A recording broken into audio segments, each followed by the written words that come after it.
বিএনপির সম্পর্কে অনেকে অনেক কথা বলে, ডেমোক্রেটিক কান্ট্রি গড়ে তোলার ব্যাপারে সেদিকে আমরা এগিয়ে যাব। তো আমরা একটা পৃথিবী দেখে যেতে চেয়েছিলাম যে একটা সুন্দর, একটা শান্তিপূর্ণ, একটা মানবিক একটা পৃথিবী। কিন্তু দুর্ভাগ্য আমাদের শেষ সময়ে আমরা আরও বেশি করে একটা অমানবিক পৃথিবী, একটা অশান্ত পৃথিবী, একটা অন্যায্য পৃথিবী আমরা দেখছি। আজকে গোটা বিশ্বের দিকে যদি আমরা তাকাই, আমরা দেখব যে সেই অশান্তি ছাড়ার শান্তি কোথাও নেই।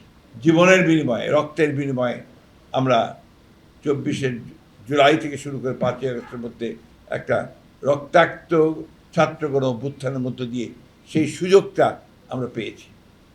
সেই সুযোগের পরে আমরা সবাই মিলে যে স্বপ্ন দেখছি, যে চিন্তা করছি যে আমরা একটা সত্যিকার একটা গণতান্ত্রিক লিবারেল ডেমোক্রেটিক একটা দেশ আমরা গড়ে তুলব। অ্যান্টিব্যাকটেরিয়াল ফর্মুলা বাসনকে চকচকে জীবাণুমুক্ত করে আমাদের দেয় গ্লিটার গ্যারান্টি। আমরা চেষ্টা করছি, আপনারা সবাই জানেন যে আমাদের মাননীয় প্রধানমন্ত্রী যিনি চেষ্টা করছেন এইভাবে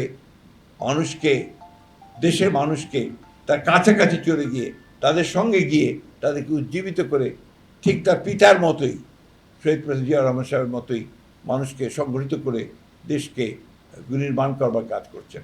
এবং সেই জন্যই তিনি বারবার যে স্লোগান দিচ্ছেন, এসো আমরা একসাথে কাজ করি, একসাথে দেশ গড়ি, এবং সবার আগে বাংলাদেশে এই স্লোগান নিয়ে তিনি এগিয়ে চলেছেন।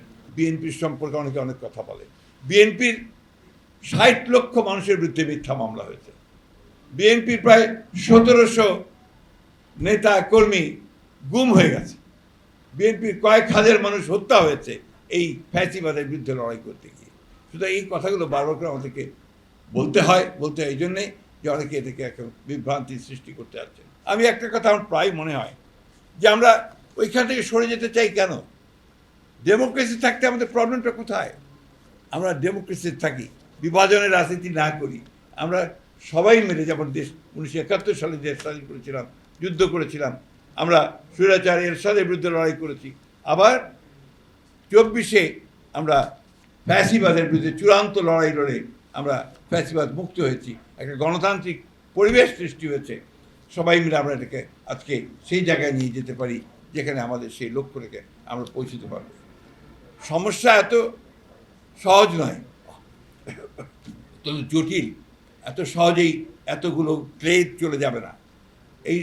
এত সহজেই আমরা মুহূর্তের মধ্যে সমস্ত কিছুকে সুন্দর করে ফেলতে পারবো না, কিন্তু ধৈর্যের মধ্যে ধরে আমাদেরকে এগিয়ে যেতে হবে।